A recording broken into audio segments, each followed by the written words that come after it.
पोखरे पूजा हुए किंतु आमर ये पोखरी ना से आम प्रथम गेंडा को बसईदेली माने बर को बसईदेली सॉरी कहते गेंडा बोली थे।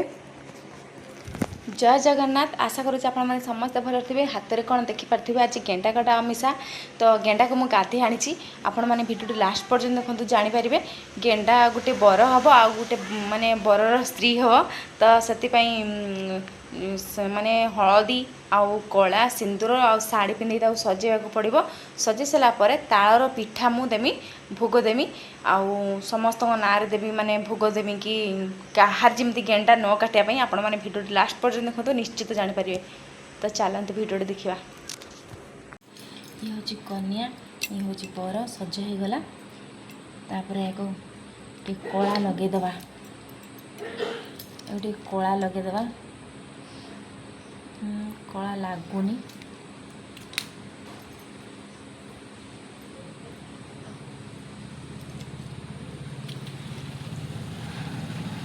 मु पिलाट बेले पूजा करी आसी गेंडा कहते नागिलानी टिकी तथापि तापर को सिंदूर पिंधिदबा यही गला एबे कन्या।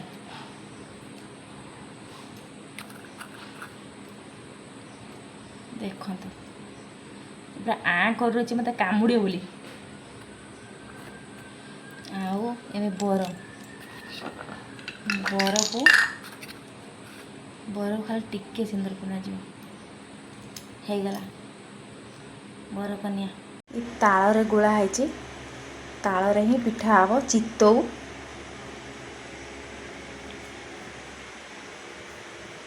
तो प्रथम पिठाटी दिज्व माने नौटा पिठा एमती ही हम आउ नौटा हेनी एक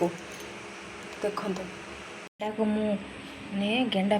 सब जी नवा कथा सब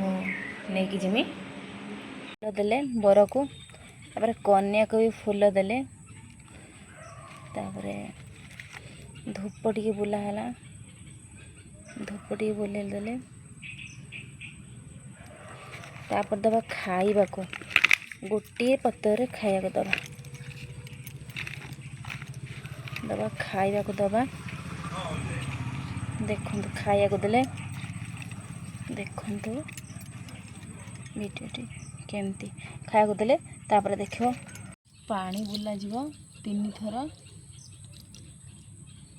पानी बुला जीवो बोला कि जुआर हेले जुआर हो सारा पर राजा राणी खाइबे न पानी न बुलेने आउ जो बाकी रहा ताकू सब पोखरी की छटा जीव सब टिकी टिकी करी समस्त ना नहीं से मु छोट छोट करी समस्त ना पकेमी माड़िया पानी भरची बापांकर काटबनी बोऊंकर गोड़ काटबनी मोर गोड़ काटबनी मो पुअर गोड़ काटबनी मो सान पुअर गोड़ काटबनी मो स्वामी गोड़ काटबनी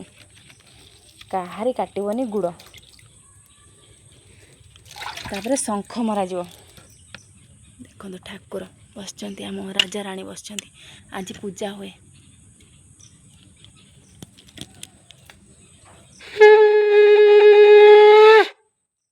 शंखर पानी पशते से बाजुनी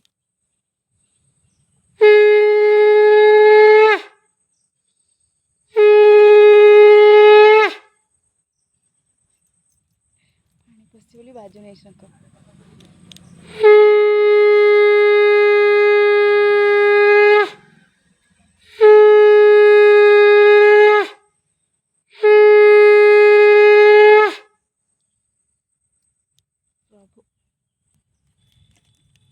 देखो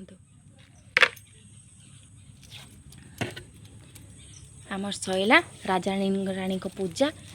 स्वामी स्त्री बसले ये तापर राति पाइली कुआडे पड़े थे राति पाइली कुआडे माने कुआडे पड़े थे आज इनकर पूजा सरीगला सैला आम गेंडा गोटा अमिशा माने अमावास्या पूजा सरीला तो आपण मैंने भिडियो निश्चय देखूँ लाइक आउ कमेंट सब्सक्राइब शेयर और फॉलो करूँ देखूँ आम ओडिया घर गेंडा गोटा अमिशा और पूजा केमी आम गेंडा पूजा कलु।